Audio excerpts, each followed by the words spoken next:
Salut, c'est Lila. Sur cette vidéo, je voulais revoir un petit peu le vocabulaire en fait du monde du spinning, des éventails, car il y a beaucoup de mots en anglais, on ne sait pas forcément ce que ça veut dire de prime abord, et surtout dans mes vidéos de tuto, j'utilise énormément cette terminologie et je pars du principe qu'elle est acquise, mais il faut quand même faire un rappel, donc je vais remettre cette vidéo en fait au début du nouveau site internet pour que vous puissiez avoir vraiment les bases, et comme ça quand vous naviguez dans les vidéos de tuto, vous pouvez en fait directement avoir les acquis nécessaires pour comprendre en fait tous ces mouvements, puisque ce sont des mouvements qui sont géométriques.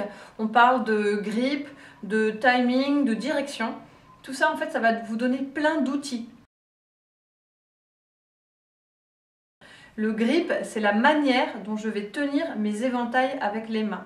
Il y en a plusieurs, mais je vais vous en montrer 4. Il y en a qu'on va laisser de côté puisque je ne les utilise pratiquement jamais, en tout cas pas au niveau des tutos que je fais.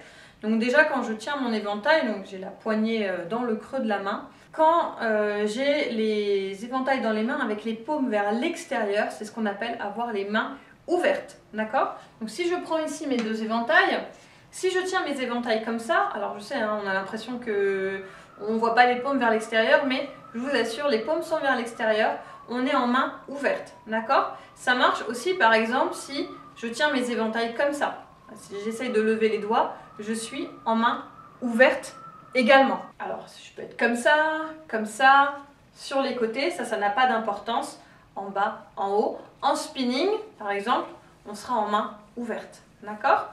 Si je suis comme ça en l'air, pop, pop, pop, pop, voilà, là, hop. De face, je suis ce qu'on appelle main ouverte. Le contraire de main ouverte, ça va être main fermée. Comme on fait, c'est quand on a les mains paumes vers soi, d'accord? Donc pareil, hein, c'est pas juste, comment dire, hop, on change la main dans l'éventail, ça c'est pas un grip qu'on voit dans nos cours, mais on va faire pivoter l'éventail, on change de plan avec l'éventail. Donc là vous voyez bien que les paumes sont vers moi, c'est ce qu'on appelle main fermée. C'est pratique par exemple pour faire ce type de mouvement, ou pour tout ce qui va être les figures 8 ici, sur le côté, des windmills par exemple. Donc tout ce type de mouvement, c'est ce qu'on va dire main ouverte, si là, main fermée pardon. Donc là si je tourne, je suis main fermée, ok? Si je lève mes éventails vers le haut, par exemple comme ceci, je suis aussi en main fermée, d'accord? Si j'ai mes mains sur le côté, main fermée, main fermée. Main ouverte, main fermée. Qu'est-ce qu'on a d'autre? En fait, on va avoir ce qu'on appelle le mixed grip. Qu'est-ce que le mixed grip? Ça veut dire qu'en fait, on va cumuler un grip fermé et un grip ouvert. Bien sûr, comme on a deux côtés, il y en a deux. C'est pour ça que je disais qu'on avait 4 grips. Par exemple, ici, je suis en main ouverte. Je vais fermer une main. Ici, j'ai mes 2 pouces qui vont dans la même direction. Et j'ai une main ouverte, une main fermée. On appellera ça un mixed grip. Je vous montre de côté. C'est vrai que là, on se dit, mais c'est bizarre. Est-ce que je suis en main fermée? Est-ce que je suis en main ouverte? Pareil, je suis en mixed grip. En fait, je regarde. Si je me remets de face, j'analyse dans quelle direction on regarde mes mains. Ici, par exemple, on sera en mixed grip.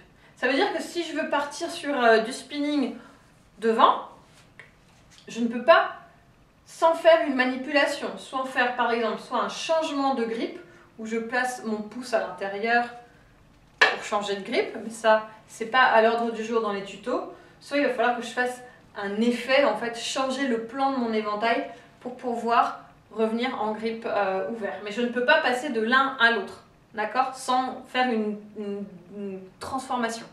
Alors forcément ça marche aussi dans l'autre sens. Donc les 2 pouces vers le même côté. Ici, donc une main fermée, une main ouverte.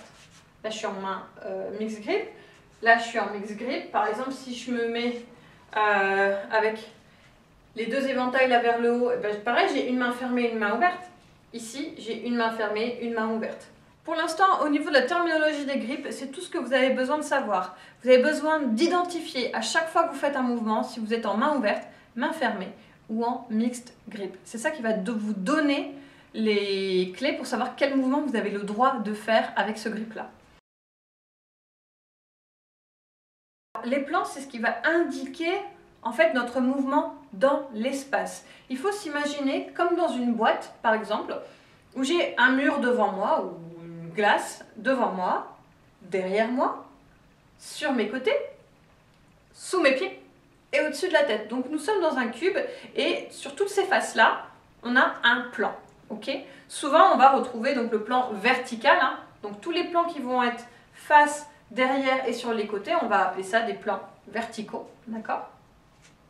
Et on va avoir les plans horizontaux, principalement, donc pour les deux qui restent, au-dessus de la tête et en bas. D'accord ? Donc tous ces mouvements-là seront considérés comme des mouvements horizontaux, où l'éventail est sur un plan horizontal par rapport à l'espace. En spinning, on va avoir ce qu'on appelle le wall plane. C'est quand on est de face avec les éventails qui spinent devant. Donc tout ce qui va être les mouvements en fait verticaux devant, on va appeler ça wall plane. Wall, c'est mur en anglais.